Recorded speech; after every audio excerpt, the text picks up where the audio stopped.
Bismillahirrahmanirrahim. Assalamualaikum warahmatullahi wabarakatuh. Waalaikumsalam warahmatullahi wabarakatuh. Bagaimana kabar semuanya? Alhamdulillah. Alhamdulillah. Bisa silaturahim setahun sekali. Kalau dulu setiap waktu, setiap saat kita bisa silaturahim karena jarak yang berjauhan, jadi setahun sekali jadilah. Mudah-mudahan dengan silaturahim ini Allah kumpulkan kita di dunia di mushola ini, dan insya Allah di akhirat kita dikumpulkan di jannahnya Allah. Amin ya Allah ya Rabbal. Alhamdulillah wa syukru ala ni'amillah, wassalatu wassalamu ala sayyidina Muhammad bin Abdillah wa ala alihi wa ashabihi ila yaumil qiyamah. Amma ba'd. Yang kami hormati pengurus mushola, pengurus masjid Baitur Rahman beserta anggota ketua masjid Baitur Rahman beserta anggota. Kemudian yang kami hormati Bapak Ketua RT 02 dan 03 Lorong Karya Bakti. Kemudian yang kami hormati Bapak-bapak, ibu-ibu jamaah sholat isya wa tarawih rahimahullah. Bersyukur kita kepada Allah karena Allah telah memberikan nikmat yang begitu banyak dan tiada henti. Dari mulai kita bangun tidur hingga tidur kembali, bahkan di saat tidur itu pun kita selalu mendapatkan nikmat sampai nanti kita tutup usia. Sholawat beserta salam semoga selamanya terlimpahkan selalu kepada junjungan alam Nabi besar Muhammad sallallahu alaihi wasallam. Bapak Ibu jamaah sekalian yang dirahmati Allah Subhanahu wa taala, malam kedua kita insyaallah puasa.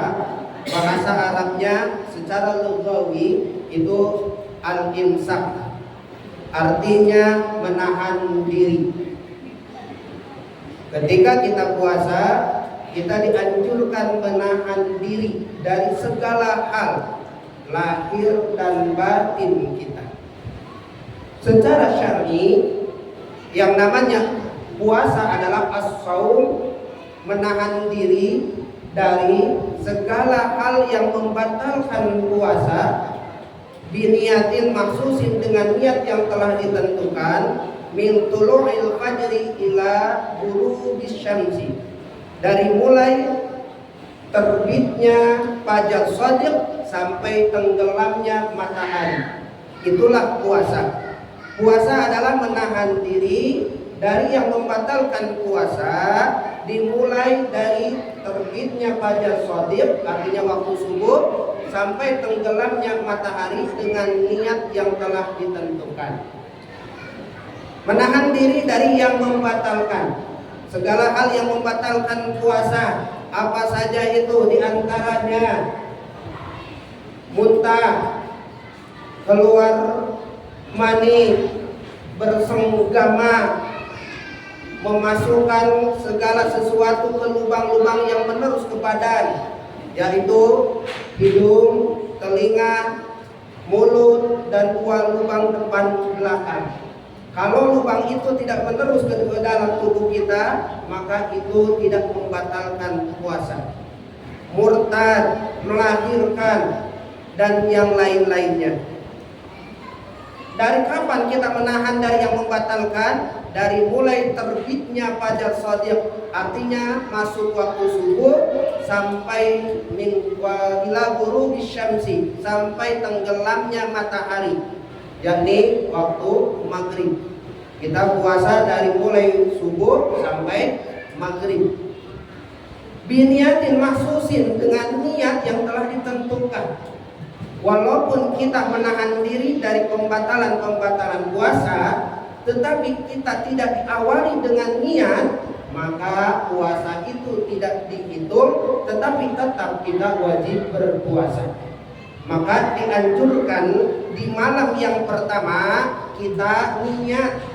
Yang pertama niat ikut kepada pendapat Imam Maliki yang mengatakan bahwa niat puasa 1 bulan di bulan Ramadan cukup dikerjakan 1 kali di malam yang pertama.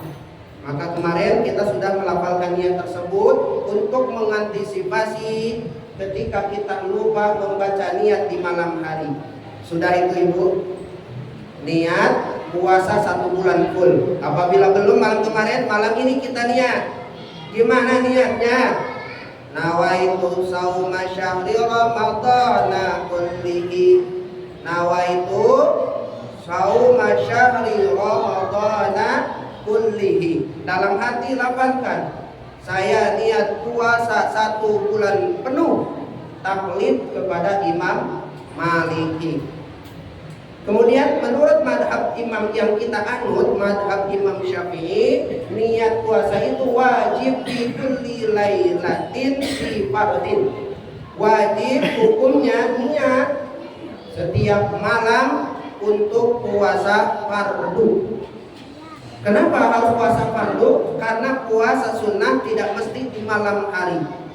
Tetapi kalau puasa fardu harus di malam hari. Kapan itu dikerjakannya? Dari mulai tenggelamnya matahari atau beduk maghrib sampai terbitnya fajar shadiq, yaitu waktu subuh. Kalau lebih dari waktu subuh, maka puasa kita tidak dihitung, tapi wajib imsak, wajib menahan diri, wajib tetap puasa. Berugi ya Bu ya.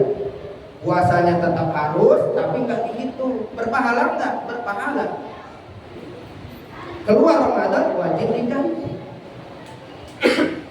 Bapak Ibu jamaah sekalian yang dirahmati Allah Subhanahu wa taala, dengan adanya puasa kita dilatih menahan diri.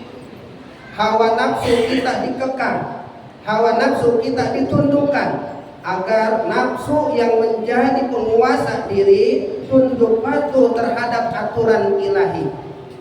Qad aflaha man zakka, qad aflaha man tazakka wa zakara asma rabbih fasalla. Sungguh beruntung orang yang membersihkan dirinya, yang menahan hawa nafsunya, yang menundukkan hawa nafsunya. Kemudian ia gemar menyebut nama Tuhannya. Kemudian ia gemar melakukan sholat. Tuba liman akluhu amiran li nafsihi. Beruntunglah bagi mereka yang akalnya dijadikan raja untuk nafsunya, dan merugilah orang yang menjadikan nafsu sebagai raja untuk akalnya. Karena apa? Innan nafsa la'ammaratun bisu. Karena nafsu akan mengajak seseorang berbuat yang dilarang oleh Allah Subhanahu wa taala. Kalau secara nafsu mah malam hari ini tuh malas ke masjid tuh, Pak. Enaknya apa? Nonton TV. Tadi perut sudah kenyang, makan berbuka yang berlebih-lebihan, ngantuk rasanya. Apalagi harus dengarkan pengajian, Masya Allah, itu berat. Secara nafsu memang enak seperti itu, tapi kita punya akal, punya pikiran. Lawan hawa nafsu tadi. Saya harus berangkat ke masjid, saya harus tunaikan perintah Allah. Setidaknya setahun sekali jadilah aku ke masjid. Sebulan pun saya harus ke masjid. Masya Allah, dengan demikian berarti kita sudah bisa menundukkan nafsu kita di malam hari ini. Tapi bukan hanya malam hari ini, kedepannya nafsu kita harus kita tundukkan sehingga nafsu itu berada dalam aturan Allah Subhanahu wa taala. Nafsu maunya ingin menang sendiri, nggak mau mengalah. Orang itu semuanya salah, yang betul itu diri kita sendiri. Sehingga kalau ada orang berbuat salah kepada kita, kita nggak introspeksi diri secara nafsu. Dia salah, dia harus minta maaf kepadaku. Tetapi nafsu itu, kita tahu nafsu itu adalah musuh kita yang akan menjerumuskan kita. Kita punya akal, kita punya aturan Allah. Hei nafsu, boleh jadi menurutmu kamu yang menang, kamu yang benar, tapi menurut Allah kamu salah. Kamu salah, mintalah maaf terhadap saudaramu, mintalah maaf terhadap orang tuamu, mintalah maaf terhadap suamimu, mintalah maaf terhadap istrimu, mintalah maaf terhadap rakyatmu, mintalah maaf terhadap tetanggamu. Apalagi ini Ramadan, kita masuk ke bulan nan suci, bersihkan diri ini, sambutlah bulan nan suci dengan jiwa nan suci. Biar tatkala kita melaksanakan perintah Allah di bulan Ramadan, ringan tubuh ini, nggak berat. Kenapa kita selalu berat?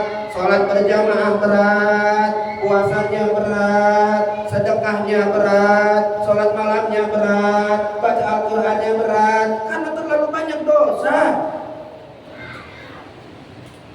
Baik dosa yang disengaja atau tidak, itu akan mempengaruhi kinerja amaliyah kita. Berat rasanya kalau banyak dosa itu, ibu. Apalagi kalau yang kita konsumsi, apalagi yang kita pakai itu dihasilkan dari barang yang haram. Anak kita dikasih makan yang haram, istri kita dikasih makan pakaian yang haram, kita pakai dan makan barang yang haram, maka berat semuanya untuk ibadah. Itu mempengaruhi ibadah kita. Maka sebelum itu kita bersihkan, kita minta maaf, kita beristighfar, kita memohon ampun kepada Allah. Masuk bulan suci Ramadan, kita taubat kepada Allah, mohon ampun kepada Allah, karena bulan ini selain disebut dengan syahrul siyam, bulan puasa, disebut juga syahrul maghfirah, bulan penuh ampunan. Hadis Nabi sallallahu alaihi wasallam bersabda, "Man shoma ramadhana imanan wa ihtisaban ghufira lahu ma taqaddama min dzambi." Barang siapa yang berpuasa di bulan Ramadan karena panggilan iman, wahtisaban dan mengharap keridhaan Allah, bukan gengsi, bukan malu, diampuni dosa-dosanya yang telah lalu. Hari ini alhamdulillah puasa, nggak ada gibah, ngomongin orang nggak ada, ngadu-ngaduin orang nggak ada, fitnah orang nggak ada, lurus-lurus aja lah hidup kita. Maka alhamdulillah dengan puasa hari ini dosa-dosa yang lampau-lampau itu diampuni, yang kecil-kecilnya. Nggak ada dosa besar kalau dosa-dosa kecil diampuni. Sedikit, terkikis dosa kita. Hadis Nabi yang lain, "Man qama ramadhana imanan wa ihtisaban ghufira lahu ma taqaddama min dzambi."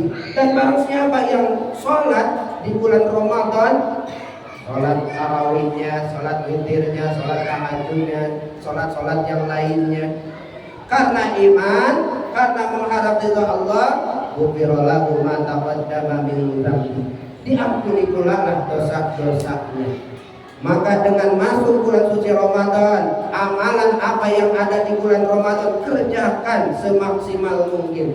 Bahkan kita tingkatkan kualitas dan kuantitasnya, agar nanti ketika kita keluar dari bulan Ramadan, kita menjadi manusia yang kembali kepada fitrahnya seorang manusia, yaitu kal waladi yuladu alal fitrah, seperti bayi yang terlahir dalam keadaan suci.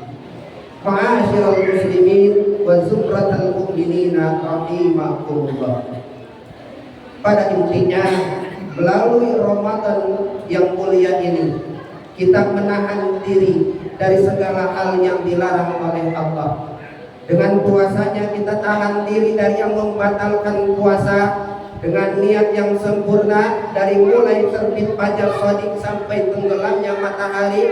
Dan di saat itu pula lah kita menahan diri dari menggibah orang, dari mengadu domba orang, dari memfitnah orang, dari segala hal kemaksiatan.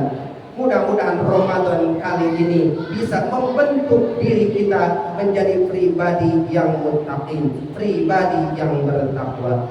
Demikian mukadimah dalam sholat tarawih pada malam hari ini, mudah-mudahan bermanfaat. Hada Allah wa iyyakum ajma'in. Nafa'ana Allah wallahu a'lam bishawab. Wassalamu alaikum warahmatullahi wabarakatuh.